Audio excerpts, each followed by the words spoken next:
सहारनपुर गंगोह विधानसभा क्षेत्र के गांव दौलतपुर और मानपुर कदीम में यमुना नदी के तटबंध पर बाढ़ से बचाव के लिए स्टैंड बनाया जाएगा, जिसका आज विधायक कीरत सिंह ने हवन कर नारियल तोड़कर कार्य का शुभारंभ किया। जिसके बाद विधायक कीरत सिंह ने सरकार की अति महत्वपूर्ण योजनाओं के बारे में अवगत कराया।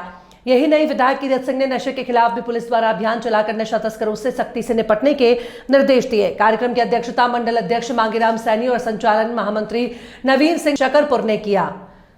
इस दौरान विधायक कीरत सिंह जी के साथ जिला उपाध्यक्ष सत्यपाल सिंह, मंडल अध्यक्ष मांगीराम सैनी, जसवंत कश्यप, नवीन सैनी, शकरपुर ललित चौधरी, सरताज अतुल सैनी, अवनीश, नीरज प्रधान, दीपक काका, मनोज शर्मा, मोहित प्रधान, विजय विपुल, रोहित सोनू, लाडी, सिंचाई विभाग से एक्शन राम बाबू और अन्य स्टाफ मौजूद रहा। विकास कार्य होने जा रहा है। जैसे बरसात के दिनों बाढ़ आती है, आपने देखा होगा पुराने जमाने में लोग बाग लालटेन लेके जेसीबी लेके यमुना की पटरी पे रहते थे। क्यों रहते थे? नहीं जी, रहते थे भाई, कहीं पटरी ना टूट जा, पानी ना बढ़ जा, बड़ा खतरा बना रहा था।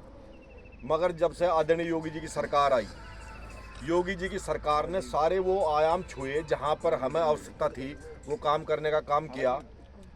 अभी आदरणीय चौधरी साहब ने बताया कि सोनोली में करीबन 36 करोड़ की योजना का पहले शिलान्यास हो चुका, काम पूरा हो चुका। बहुत बुरी स्थिति थी, जानकारी मिलती थी भाई यमुना नदी पे बाढ़ आने का खतरा, यमुना पटड़ी ना टूट जा, हाकार मिचता था, पूरा प्रशासन भागता था। सारी रात पूरे जिले के अधिकारी यमुना की पटरी पे घूमते थे। था नहीं था ये ऐसी स्थिति। मगर इसी स्थिति पे अगर हम पहले से नजर रखते, पहले से इस चीज़ का ध्यान रखते और पहले से धीरे धीरे ये जितनी योजनाएं चल रही है पहले से अच्छे से चलती। बहुत कुछ पहले भी हुआ मगर वो पर्याप्त नहीं था। अगर वो पहले से अच्छे से होता तो इतनी दिक्कत नहीं होती। उसमें कई चीज़ों की कमी आई। अब हरियाणा सरकार ने जो वहाँ पर वो बना तटबंध एक पल्ली तरफ जहाँ पर गुरुद्वारा है, बाबूजी ने बताया कृपाल सिंह ने सारी स्थिति का, उसके बारे में मैं जिक्र नहीं करा। उसकी वजह से भयानक स्थिति पैदा हुई।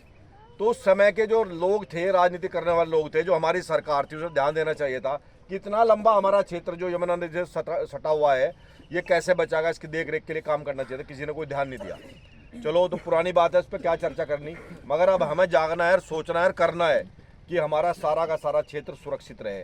उसी के तहत सरकार काम कर रही है। मैं 2-3 बातें अपनी सरकार की उपलब्धि और इस योजनाओं के बारे में बताने से पहले एक बात बताना चाहता हूँ आपसे। अब यहाँ की पूरा का पूरा खनन का क्षेत्र है और खनन की वजह से ये त्रासदी पैदा होती है। उसका रीजन क्या है कि परली तरफ तो खनन होता नहीं, वहाँ तो मिट्टी है, वहाँ तो रेत बालू कुछ है नहीं, सारा खनन होता है हमारी तरफ। और जब हमारी तरफ खदान होगा, मिट्टी खुद रेत खुदागा तो सारा बहाव किधर आएगा? जिधर नीचा होगा। वो गांव में कहावत है, पानी तो नीचे में ही मरे, जिधर नीचा होगा उधर जाता है ना। तो इधर तो डाउन हो गया, उधर अप हो गया। तो उससे बाढ़ की स्थिति सारा का सारा यमुना नदी का बहाव इधर हमारी तरफ आ गया। अब ये तो बड़ी समस्या बन गई। पहले तो इस पर सोचना है, इस समस्या का समाधान भी करना है। मेरा सभी से आग्रह है, अब ये 2,56,00,000 की परियोजना पर्याप्त नहीं है। मैं इससे संतुष्ट नहीं हूँ।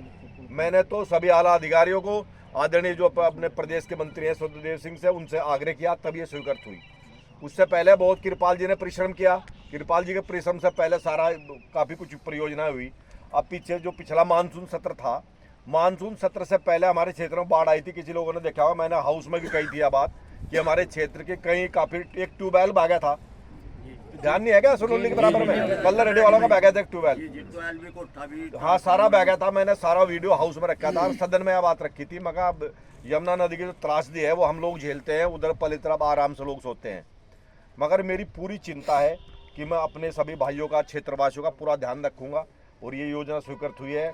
मैं संबंधित अधिकारियों को एक चीज़ बताना चाहता हूँ कि इसमें कोई लापरवाही, कोई कोताही बिल्कुल ना बरती जाए। अगर कहीं भी कोई कमी होगी तो मैं गांव वालों से बताना चाहता हूँ, मुझे बताएं। हमें जो है बहुत मेहनत और ईमानदारी से योजनाएं स्वीकृत होती है, बड़ा परिश्रम करना पड़ता है।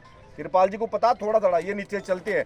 मैंने प्रमुख सचिव जो इसका इरिगेशन सिंचाई विभाग का है, गर्ग साहब से पूरा झगड़ा किया, तब उसे शामिल कराई उस मीटिंग में।